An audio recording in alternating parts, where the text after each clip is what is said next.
আমি আপনার মন বাড়িয়ে কসবার আল্লাহুম্মা সাল্লি আলা সাইয়্যিদিনা মাওলানা নাবিয়ানা মুহাম্মদ, এটা বন্ধ করতে আসিনি।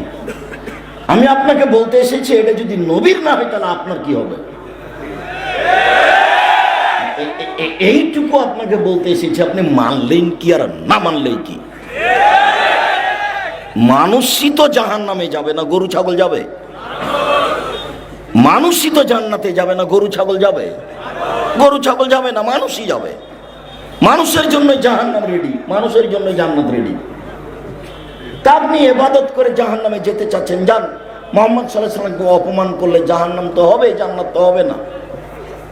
ইবাদত কম করে জান্নাত হবে, জান্নাতে যায়নি তার আগেই ঘোষণা জান্নাত। একটা লোক এসে বলছে যে দুল্লানি আল আমালিন, এই যে আমিল তো দাখালতুল জান্নাতা, আমাকে একটা আমলের কথা বলেন, আমি যদি আমলটা করতে পারি তাহলে জান্নাতে চলে যাব।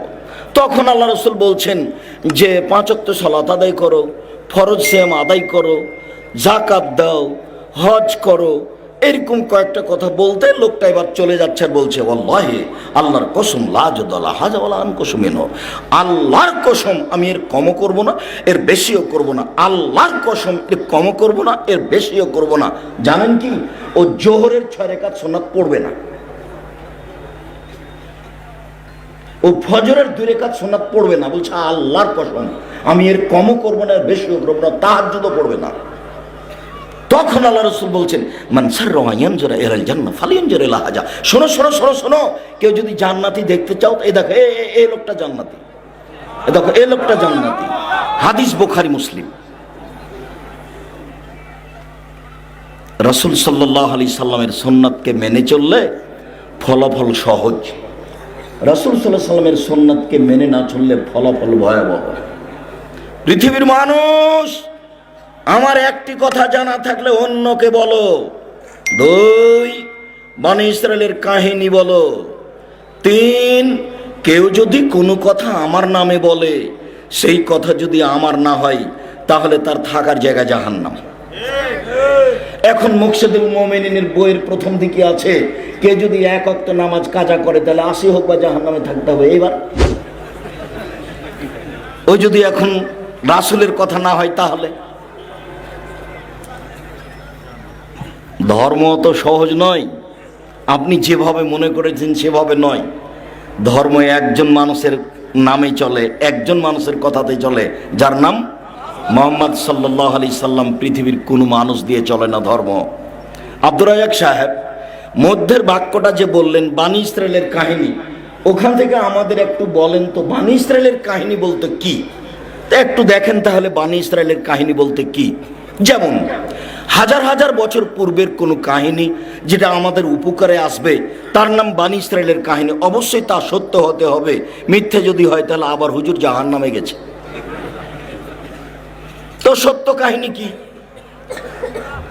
আবু হুরায়রা রাদিয়াল্লাহু তাআলা আনহু বলেন রাসূল সাল্লাল্লাহু আলাইহি সাল্লাম বলেছেন লাম ইয়াতাকাল্লাম ফিল মাহাদি ইল্লা সালাসা, পৃথিবীতে মাত্র 3 জন দুধের বাচ্চা মায়ের কোলে কথা বলেছে।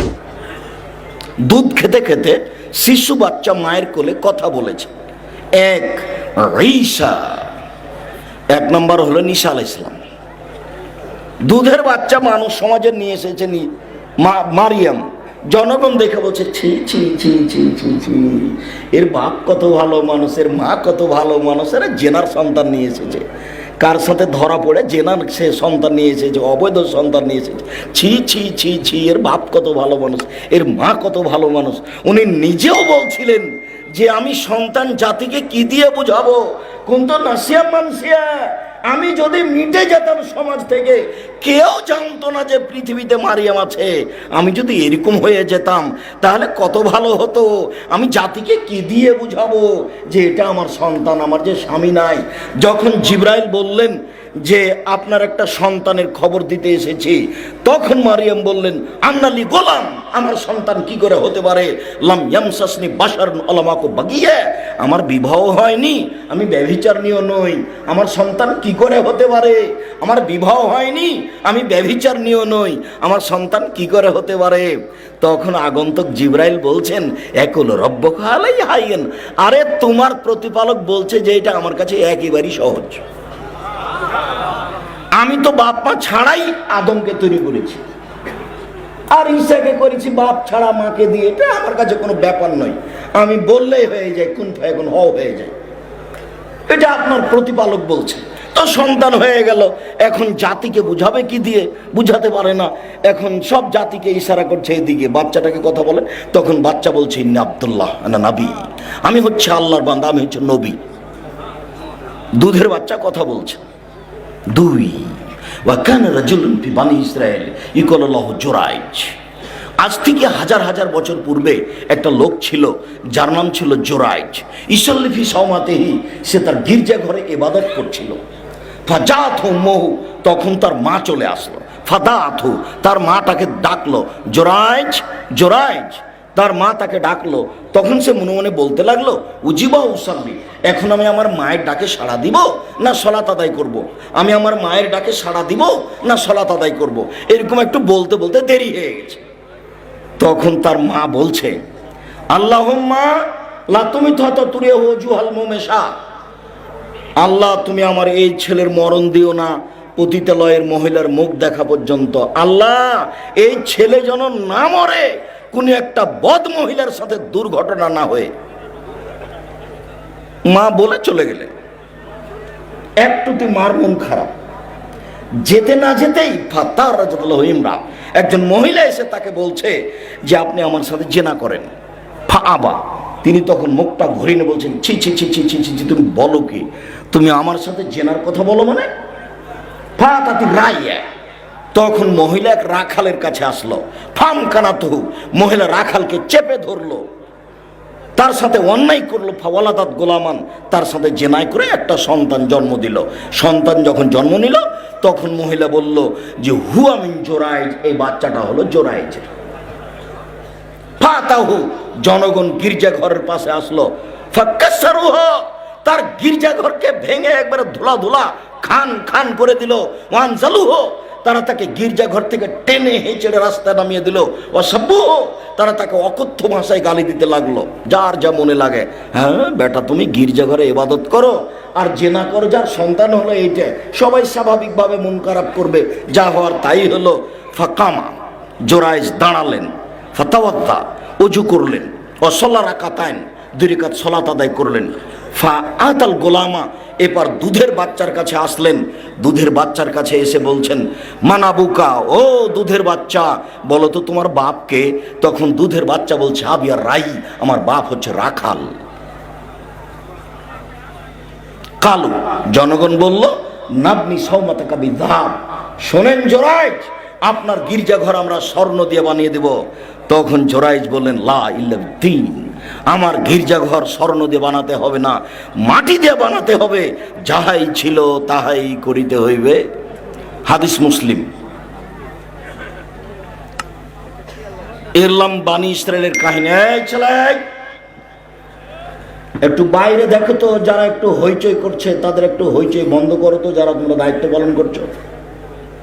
যারা আশেপাশে হইচই করছে তাদেরকে দূরে বিদায় করে দাও। যারা দোকানপাটে আছেন তাদেরকে আমি অনুরোধ করছি, কিছুক্ষণ কথা লেনদেন ক্রয় বিক্রয় বন্ধ করুন। এর নাম বানি ইসরায়েলের কাহিনী। এই হাদিসে আমাদের বোঝার কি আছে? এই হাদিসে আমাদের বোঝার আছে, জীবনে কোনোদিন ছেলে মেয়ের জন্য বদদোয়া করবেন না। ছেলে মেয়ে যদি আপনাকে মারে, আপনাকে গালি দেয়, আপনার হাত পা ভেঙে দেয়, তবুও আপনি আল্লাহকে বলবেন না, আল্লাহ তুমি এই ছেলেকে ধ্বংস করো। ছেলেকে বলবেন না, তোকে ত্যায্য পুত্র করলাম, তোকে ত্যায্য পুত্র করলাম, তুই বাড়ি থেকে বের হয়ে যা, তোকে জমি দিব না, এই করবো না, সেই করবো না, কিছু বলবেন না। তাড়াহুড়া করে ওযু করে ভিতরে ঢুকে 2 রাকাত সালাত আদায় করে আল্লাহকে বলেন, আমাকে ছেলে ফিরিয়ে দাও। আমি তো এই ছেলে চাইনি, আমি অনেক কষ্ট করে ছেলে মানুষ করেছি, তুমি আমাকে ছেলেকে ফিরিয়ে দাও। কান্নাকাটি করে চোখের পানি ঝরিয়ে বলেন। একটু পরে ছেলে এসে পা ধরে ক্ষমা নিবে, দিয়ে বলবে, আব্বা আমার ভুল হয়েছে, জীবনে আপনার সাথে এই আচরণ করব না। কথা মনে হয় বুঝাতে পারলাম না। জীবনে কোনোদিন পরস্পর সবকে বলে দিবেন, ছেলে মেয়ের জন্য বদদোয়া করবেন না। 1 নম্বর শিক্ষা এখানে।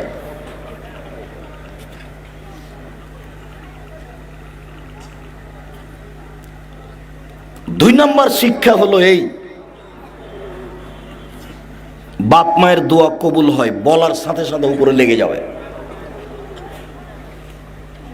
মধ্যে কোনো এর নাই, অন্তরাল নাই, আর নাই। 3 নম্বর হলো যে সবচেয়ে জঘন্য কাজ মানুষকে অপমান করার, নিচে নামিয়ে দেওয়ার এই অশ্লীল ঘটনা। 4 নম্বর হলো মানুষ যদি বিপদে পড়ে তাহলে সুন্দর করে ওযু করে 2 রাকাত সালাত আদায় করে কান্নাকাটি করে আল্লাহকে বললে আল্লাহ হাতে হাতে শুনে নেবেন। তার প্রমাণ এটা। এদেশে একটা বই পাওয়া যায় উপদেশ, নাম শুনেছেন?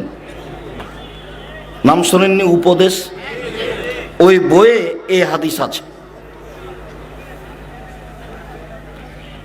আপনি যদি এখন মনে করেন আব্দুর রাজ্জাক সাহেব আপনি লিখেছেন, আপনি পড়েন, তা আমি কি করতে পারি বলেন? আপনার বাড়িতে বই আছে, কি করলে কি হয়?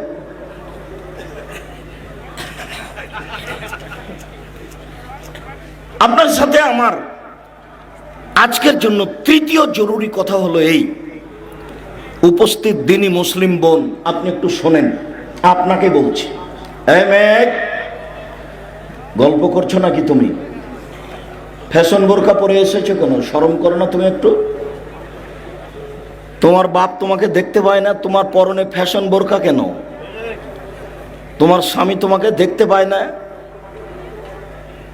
তোমার ভাইয়েরা তোমাকে দেখতে পায় না, তোমার পরনে ফ্যাশন বোরকা কেন? এই তোমাকে বলছি, জীবনে আর কোনোদিন তুমি এই বোরকা গায়ে উঠাবো না, আজকে বাড়িতে গিয়ে জ্বালিয়ে দিও। দিনী মুসলিম বোন, আপনাকে আমি অনুরোধ করছি, আপনি পোশাক পরিবর্তন করুন। দেখুন, আপনি পোশাক পরিবর্তন করুন। এইভাবে হঠকারিতা করে জান্নাত পাওয়া যাবে না। শতদিন আপনাকে বলেছি 3 শ্রেণীর মানুষ জান্নাতে যাবে না, তার মধ্যে আপনি আছেন। 3 শ্রেণীর মানুষ জান্নাতে যাবে না। 1, মুদমিনুল খামর, যারা নিয়মিত বিড়ি, তামাক, জর্দা, সিগারেট, গুল, নেশাদার দ্রব্য খায়, পান করে, তারা জান্নাতে যাবে না। 2, আর রাজলাতু মিনান নিসায়ে, পুরুষের বেশধারী নারী, যারা পুরুষের জুতা স্যান্ডেল পরে, যারা পুরুষের শার্ট প্যান্ট পরে, যারা পুরুষের পোশাক পরে, তারা জান্নাতে যাবে না। 3, দায়ুস, তোমার স্বামী। এই মেয়ে, তোমার বাপ জান্নাতে যাবে না, তোমার কারণেই যাবে না। 3 চিল্লাই চলে গেছে লন্ডন, আর মেয়ে ঢাকা বিশ্ববিদ্যালয়ে আর একজনের সাথে ঘুরে। 3 মাস পরে ফিরবে, সেই জন্য ধর্ম পাগল হয়ে গেছে। धर्म राजशाही चांपाइनबाबगंज हावे लड्डू दोनों हाथ में लड्डू है, जो चाहे उसको खा ले, जो चाहे उसको छोड़ दे। भूल ही सब धर्म एमन नय। বাড়িতে মাশাআল্লাহ জারি থাকবে, কারফিউ জারি থাকবে। প্রেসিডেন্ট আইয়ুবের দেশ, 24 ঘন্টা কারফিউ জারি আছে, মাশাআল্লাহ। কেউ বাইরে যেতে পারে না, সন্ধ্যা হয়ে গেছে। আমাদের শোনা কথা, আপনি স্বামী মানে এই বাড়িতে কারফিউ জারি থাকবে, 44 ধারা জারি থাকবে, আপনার কথা ছাড়া কেউ বাইরে যেতে পারে না। শুনুন, আপনি দিনী বোন, আপনি 4টা কাজ করতে পারলে আপনার জান্নাতের সব দরজা খোলা। সহজ, দেখেন আপনার জন্য সহজ। 1, সল্লাত খামসাহা, 5 ওয়াক্ত সালাত আদায় করলো। 2, সমাত সাহারাহা, রমজান মাসে সিয়াম পালন করলো, রোজা থাকলো। 3, আতাত বালাহা, স্বামীকে মেনে চললো। 4, আহসানাত ফারজাহা, জেনায় লিপ্ত হলো না। এই 4টে। 1, আপনি 5 ওয়াক্ত সালাত আদায় করবেন, নামাজ পড়বেন। 2, রমজান মাসে রোজা থাকবেন। 3, স্বামীকে মেনে চলবেন। 4, জেনায় লিপ্ত হবেন না, জান্নাতের সব দরজা খোলা। আমি বলিনি, মুহাম্মদ সাল্লাল্লাহু আলাইহি ওয়াসাল্লাম বলেছেন। জরুরি কথা আপনার সাথে, স্বামীকে মেনেই চলতে হবে, তিতা লাগলেও মিঠা লাগলেও। বুঝলাম আপনার স্বামীর মুখ খারাপ, আপনাকে গালি দেয়। বুঝলাম আপনার স্বামীর মুখ খারাপ, আপনাকে গালি দেয়, মারে। আপনার 3-4টে বাচ্চা হয়ে গেছে, আপনি কিভাবে তাকে নিয়ে চলবেন? চলতেই হবে, এটা আপনার জন্য ভালো। আমি আপনার দিনী ভাই হিসাবে, আমি আব্দুর রাজ্জাক বিন ইউসুফ, আপনি আমার দিনী বোন, আপনাকে আমি বলছি, আপনি স্বামীকে মেনে কথা বলেন। সপ্তাহ সপ্তাহ কথা বলেন না। রান্না বান্না করার পরে মেয়ের হাতে ভাত পানি স্বামীর ঘরে দিয়ে পাঠান, এটা কোন অভ্যাস। আবার যদি আপনার কাছে 1 গ্লাস পানি চাই, তাহলে 1 গ্লাস পানি সামনে নিয়ে এসে ফ্যাকস করে রেখে এভাবে হেঁটে চলে যান। এবং হবে না, স্বামীকে আপনাকে মেনেই চলতে হবে, এটা আমার জরুরি অনুরোধ। কথা আল্লাহ নবী বলছে। শেষ পর্যন্ত যদি দেখেন চলবে না, তাহলে আপনি খোলা তালাক করেন, কোনো সমস্যা নেই। আপনার স্বামী যদি তাহাজ্জুদ পড়ে তবু আপনি খোলা তালাক করতে পারেন। আপনার স্বামী যদি মাসে কোটি টাকা ইনকাম করে তবু আপনি খোলা তালাক করতে পারেন। আপনি কাজীকে গিয়ে বলবেন, চেয়ারম্যান মেম্বারকে বলবেন, আমি তার সাথে ভাত খাবো না, সংসার আমার বিচ্ছিন্ন করে দেন, বাস একটা খোলা তালাক লিখে দেওয়া হবে। আপনি তার 30 দিন পর আর এক জায়গাতে বিবাহ বসেন।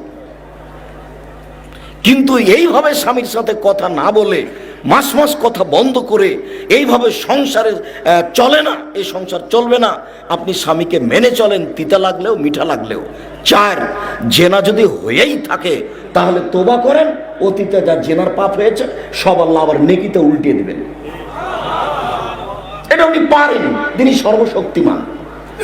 আজ থেকে যদি আপনি, আমি, সারা পৃথিবীর মানুষ এই জেনার মতো অশ্লীল কাজকে বন্ধ করতে পারে, আল্লাহ তাআলা বলছেন অনাহা নাফসা আনিল হাওয়া ফাইনাল জান্নাতে হিয়াল মাওয়া। পৃথিবীর মানুষ শুনে রাখো, তোমরা যারা অশ্লীল কাজকে বন্ধ করতে পারবে, আমি আল্লাহ তোমাদেরকে জান্নাতুল মাওয়া দিয়ে দিলাম।